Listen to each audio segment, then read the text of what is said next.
Allahumma sholli ala Sayyidina Muhammadin wa ala alihi wa sahbihi ajma'in.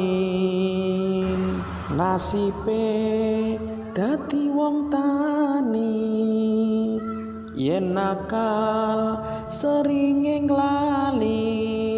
lali salat, lali sembahyang, milih nyawa tinimbang sembahyang. Pemeneh yen wayahe tandur, salate diundur-undur, apa maneh wayahe meh rampung, salate dadi kembrungsung. Allahumma sholli ala Sayyidina Muhammadin wa ala alihi wa sahbihi ajma'in.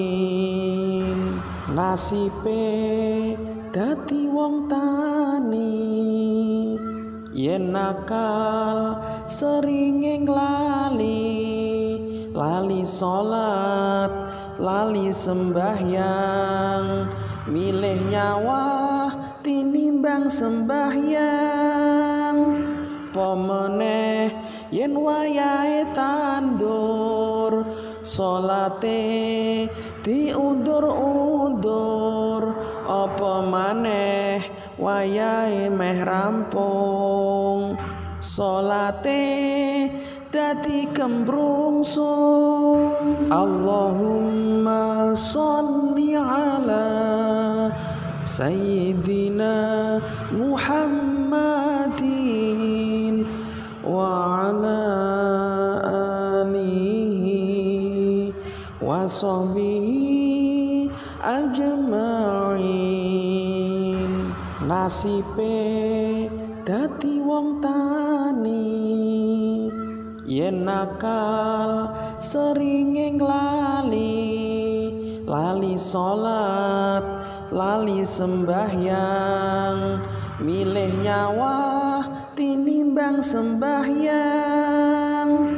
Pemeneh yen wayahe tandur, salate diundur-undur, apa maneh wayahe meh rampung, salate dadi kembrungsung. Ora salah dadi wong tani, tapi iling wayahe mari enggal salat, wektune salat. Ojo ngasi do ninggal salat.